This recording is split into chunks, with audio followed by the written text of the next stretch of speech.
ଗତକାଲି ସନ୍ଧ୍ୟାବେଳେ ଆମର ବେଗୁନିଆପଡା ଥାନାର ଆଇସିପି ନିର୍ଦ୍ଦେଶ କ୍ରମେ ତାଙ୍କର ସବ୍ ଇନ୍ସପେକ୍ଟର ରାଜେଶ ଛତ୍ରୀ ଆଉ ଟିମ୍ ବେଗୁନିଆପଡା ଆଉ ତାର ଆଖପାଖ ଅଞ୍ଚଳରେ ଯେତେବେଳେ ପେଟ୍ରୋଲିଂ କରୁଥିଲେ ସେତେବେଳେ ଆମର ଗେଞ୍ଜରା ପୋଲିସ ଯୋଉ ଅଛି ସେପଟେ ବେଲ୍ଟରେ ଆଦିଶକ୍ତି ମାଙ୍କର ଯୋଉ ଟେମ୍ପଲ ପାଖରେ 5 ଜଣ ପିଲାକୁ ଆପ୍ରେହେଣ୍ଡ କଲେ। ସେମାନଙ୍କୁ ଯେତେବେଳେ ଆପ୍ରେହେଣ୍ଡ କଲେ ତାଙ୍କର ଆଇଡେଣ୍ଟି ପଚାରିଲା ସେଥିରୁ ବେଗୁନିଆପଡା ଏରିଆର 2 ଜଣ, ଖଲିକୋଟ ଏରିଆର ଗୋଟେ ପିଲାଟା ଏବଂ ବ୍ରହ୍ମପୁର ସାଇଡର 2 ଜଣ ପିଲାକୁ ସେମାନେ ପାଇଲେ। ଆଉ ସେ ଭିତରୁ ଆମର ବେଗୁନିଆପଡାର ଯିଏ ଥିଲେ ତାଙ୍କ ନାଁ ହେଲା ବାବୁଲ ଆଚାର୍ଯ୍ୟ ଆଉ ସୁଶାନ୍ତ ପାଳ, ଖଲିକୋଟ ଏରିଆର ଓମ ରଣା ଆଉ ଯୋଉ ବ୍ରହ୍ମପୁର ଯୋଉ 2 ଜଣ ଥିଲେ ତାଙ୍କର ବଡ କୁସ୍ମି ବଳତରା ଥାନା ଅଣ୍ଡରେ ଯାଉଛି, ଆକାଶ ଗୌଡ ଆଉ ଜଣେ ଲୋକନାଥ ପାତ୍ର ବୋଲି। ତାଙ୍କୁ ଯେତେବେଳେ ପଚରା ଉଚରା କରି ଜଣା ପଡିଲା ପରେ ବାବୁଲ ଆଚାର୍ଯ୍ୟ ସିଏ ହେଲେ ବେଗୁନିଆପଡାର ତାଙ୍କର ହନୁମାନ ମନ୍ଦିର ସାଇଡ୍ ଅଛି ଗୋଟେ ସୁନା ତାଙ୍କର ଜୁଏଲାରୀ ସପ୍ ତ ନାହିଁ, ଘରେ ସେ ନିଜେ କରି ବିକ୍ରି କରନ୍ତି। ପ୍ରାୟ ବର୍ଷେ 1.5 ବର୍ଷ ପାଖାପାଖି ହବ ତାଙ୍କ ସାହିର ଆଉ ଗୋଟେ ସେଠାରେ ଗୋଟେ ସୁନା ଦୋକାନୀ ଅଛି ମା ଲକ୍ଷ୍ମୀ ଜୁଏଲାରୀ ଅଛି। ସେଠି ଗୋଟେ ଛୋଟ ପିଲାଟେ କାମ କରୁଥିଲା, ସିଏ ତାଙ୍କୁ ଚୋରାରେ ଆଣି ବବୁଲ ଆଚାର୍ଯ୍ୟକୁ ସୁନା ଦିଅନ୍ତି, ଇଏ ବ୍ରହ୍ମପୁର ନେଇ ବିକ୍ରି କରନ୍ତି। ବହୁତ ଟଙ୍କା ଖଣ୍ଡେ ସେ ଇଲିଗାଲି ଇନକମ କରିଦେଇଥିଲା। ପରେ ସେଟା ଗତ ଡିସେମ୍ବରରେ ସେ ମାଲିକ ଯେତେବେଳେ ଜାଣିବାକୁ ପାଇଲେ ସେମାନେ କୌଣସି କେସ୍ ଫେସ୍ କିଛି କରୁନଥିଲେ ସେତେବେଳକୁ, ତାଙ୍କ ଭିତରୁ ସେମାନେ ରିକଭରି କରିଥିଲେ ବବୁଲ ଆଚାର୍ଯ୍ୟ ପାଖରୁ। ସେ ପ୍ରାୟ 3 ଲକ୍ଷ ନା କେତେ ଟଙ୍କା ରିଟର୍ନ କରିଥିଲା ତାଙ୍କୁ ନିଜ ଦୋଷ ମାନିକି। ସେ ଜିନିଷଟାକୁ ଗ୍ରଜ ରଖିକି ସେ ଏଟା ଗୋଟେ ପ୍ଲାନିଂ ଆଣ୍ଡ ଏକ୍ସିକ୍ୟୁଟ କରିଥିଲା। ସିଏ ଯୋଉ ଶାନ୍ତନୁ ପାଳ ଯୋଉ କହୁଛନ୍ତି ତାର ସିଏ ଏଠି ରହିଲେ ବି ସେ ବିଟେକ୍ କରୁଛି ବୋଲି ସେ ଯାହା କହୁଛି ତାର ଷ୍ଟେଟମେଣ୍ଟରେ ଏଟା ଆମେ ଭେରିଫାଇ କରିବୁ। ସେ ବ୍ରହ୍ମପୁରରେ ରହେ ଆଉ ବିଭିନ୍ନ ପ୍ରକାରର କୌଣସି ଇଲିଗାଲ କାମରେ ମଧ୍ୟ ଇନଭଲ୍ଭ ଅଛି ବୋଲି ଯାହା ଆମେ ଖବର ପାଉଛୁ।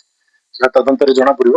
ସେ ସେଠି ଯେତେବେଳେ ୟାକୁ କହିଛି ଶାନ୍ତନୁ ପାଳ ଥ୍ରୋରୁ ସିଏ ଅଶୋକ ଗୌଡ, ଲୋକନାଥ ପାତ୍ର ଏମାନେ ଗୋଟେ ଚିହ୍ନା ପରିଚୟ ହେଇଛନ୍ତି। ଇଏ ତାର ପ୍ଲାନିଂ ଟାକୁ ଏକ୍ସିକ୍ୟୁଟ କରିଛି। ଆଉ ମଝିରେ ଶାନ୍ତନୁ ପାଳଙ୍କର ଆକ୍ସିଡେଣ୍ଟ ହେଇଥିଲା, ଗୋଡ ଭାଙ୍ଗିଥିଲା, ସେଠିକି ଆଉ ଜଣେ ଯୋଉ ଓମ ରଣା ଏ 5 ଜଣ ଯାଇକି ମଧ୍ୟ ମିଶିଥିଲେ ସେଟା ଶାନ୍ତନୁ ପାଳକୁ ଦେଖିବା ପାଇଁ ହେଇଥିଲେ। ସେଠି ତାଙ୍କର ପ୍ଲାନିଂ ବିଷୟରେ ହେଇଥିଲା। ଯୋଉ ଲକ୍ଷ୍ମୀ ନୃସିଂହ ସରି ମା ଲକ୍ଷ୍ମୀ ଜୁଏଲାରୀ ସେମାନେ ସଦାବେଳେ ତାଙ୍କର ଦୋକାନ ଯେତେବେଳେ ବନ୍ଦ କରନ୍ତି ସନ୍ଧ୍ୟା ବେଳେ ରାତିରେ କ୍ଲୋଜ କଲା ବେଳକୁ 9ଟା 10ଟା ବେଳକୁ ବେଗରେ ସୁନାଟାକୁ ଧରିକି ଘରକୁ ଫେରନ୍ତି। ଆଉ ୟାଙ୍କର ଗୋଟେ ପ୍ଲାନିଂ ଥିଲା ସେଟାକୁ ଡକାୟତ କରିବା ଯୋଜନାରେ ଥିଲେ। ସେ ବାବଦରେ ଇଏ କୋଉପଟେ ଦେଇ ରାସ୍ତା ଯିବ, କୋଉପଟେ ଦେଇ ସ୍କିପିଂ ରୋଡ ଆଗରୁ ବହୁତ ଥର ଆସିକି ସେମାନେ ମଧ୍ୟ ରେକି କରିକି ଯାଇଛନ୍ତି। ଆଉ ବାବୁଲ ଆଚାର୍ଯ୍ୟ ମଧ୍ୟ ତାଙ୍କୁ 50,000 ପାଖାପାଖି ବୋଧେ ତାଙ୍କୁ ଇଏ ଟାଇପର ପଇସା ମଧ୍ୟ ତାଙ୍କୁ ଦେଇଛି ଫାଷ୍ଟ ଆଡଭାନ୍ସ ହିସାବରେ।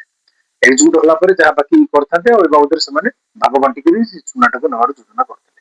ଇନ୍ ଦ ମିନ୍ ଟାଇମ୍ ଯାହା ହଉ ଥ୍ୟାଙ୍କ୍ସ ଟୁ ବେଗୁନିଆପଡା ପୋଲିସ ସେ ଟାଇମଲି ଇଣ୍ଟରସେପ୍ସନ କଲେ ସେମାନଙ୍କୁ। ବହୁତ ବଡ ଗୋଟେ ଜିନିଷ ଘଟଣା ଘଟିବା ପୂର୍ବରୁ 5 ଜଣଙ୍କୁ ଆପ୍ରିହେଣ୍ଡ କରିଛନ୍ତି। ଆଉ ତାଙ୍କୁ ଯେତେବେଳେ ସର୍ଚ୍ଚ କରାହେଲା ତାଙ୍କ ପାଖରେ ସେମାନେ ଚୋରି କରି ମଧ୍ୟ ଥିଲେ। ଆଉ ଗ୍ଲୋଭ୍ସ ମୁହଁ ଗ୍ଲୋଭ୍ସ ବିଭିନ୍ନ ପ୍ରକାର ହ୍ୟାଣ୍ଡ ଗ୍ଲୋଭ୍ସ ଏଗୁଡା ସବୁ ବି ୟୁଜ କରୁଥିଲେ। 2ଟା ହେଲମେଟ ମଧ୍ୟ ଏମାନେ କରିଛନ୍ତି, ବାଇକ୍ 2ଟା ସିଜ୍ ହେଇଛି। ଆଉ ତାଙ୍କର ବ୍ୟାଗ ସାଇଡରେ ସେ ଯୋଉ ଆଲୋକ ବୋର୍ଡ ସେ ବ୍ୟାଗ ସାଇଡରେ ବ୍ୟାଗ ଦେଖିଲା ବେଳକୁ ସେଥିରେ ହ୍ୟାଣ୍ଡ ବମ୍ 4ଟା ମିଳିଛି। ସେଟାକୁ ମଧ୍ୟ ଆମେ ସିଜର କରିଛୁ। ଆଉ 5 ଜଣ ଯାକ କାଲି ଆଜି ଗିରଫ କରିଛନ୍ତି। ଆଜି କୋର୍ଟକୁ ଚାଲାଣ କଲେ। ଗତକାଲି ସନ୍ଧ୍ୟାବେଳେ ଆସିଥିଲେ ମାନେ ଯୋଜନାଟା ଏବାଉଟ 4 to 5 ମନ୍ଥ 3-4 ମାସ ହେଲା ଏ ଯୋଜନା ଚାଲିଛି ୟାଙ୍କର। କିନ୍ତୁ ଏକ୍ସିକ୍ୟୁଟ କରିପାରୁନଥିଲେ ଯେହେତୁ ସେଟା ମାର୍କେଟ ଭିତରେ ରହିଥିଲା, ପୋଲିସର ସଦାବେଳେ ପେଟ୍ରୋଲିଂ ରହୁଥିଲା, ଏମାନେ ସେଟାକୁ କରିପାରୁନଥିଲେ। ଆଉ କାଲି ଯେତେବେଳକୁ ସନ୍ଧ୍ୟାବେଳକୁ ଏମାନେ ଯାଇକି ଯୋଜନା କରୁଛନ୍ତି ନିଶ୍ଚୟ କାଲି କିଛି ଇନସିଡେଣ୍ଟ ହେଇଯାଇଥାନ୍ତା। ବଟ ଟାଇମଲି ଇଣ୍ଟରସେପ୍ସନ ଯୋଉ ହେଲା ପୋଲିସ ଦ୍ୱାରା ଏଟା ବହୁତ ବଡ 6ରୁ 7ଟି କେସରେ ଅଛି। ଆଉ ଲୋକନାଥ ପାତ୍ର ମଧ୍ୟ 2-3ଟା କେସ୍ ଅଛି। ଆହୁରି ଆମର ଇନଭେଷ୍ଟିଗେସନ ଜଣା ପଡିବ ଏମାନଙ୍କର କଣ ଅଛି ଆଉ କୋଉଥିରେ ଅଛନ୍ତି। ସେ କନସର୍ଟ ଥାନାକୁ ମଧ୍ୟ ଆମେ ଜଣେଇଦେବୁ। ବ୍ରହ୍ମପୁର ଏରିଆରେ ବ୍ରହ୍ମପୁରର ଏମାନେ ସବୁ ଗୋଳଥରା ଥାନା ଅନ୍ତର୍ଗତ 2 ଜଣ। ଆଉ ବାକି ଆମର ଏଠି ବେଗୁନିଆପଡାର 2 ଜଣ ଆଉ ଜଣେ ଖଲିକୋଟ ଏରିଆର ଗୋଟେ ପିଲାଟା ଓମ ରଣା ବୋଲି ବର୍ତ୍ତମାନ ସେ କିନ୍ତୁ ଖଣ୍ଡିଆ ନଈରେ ରହୁଛି।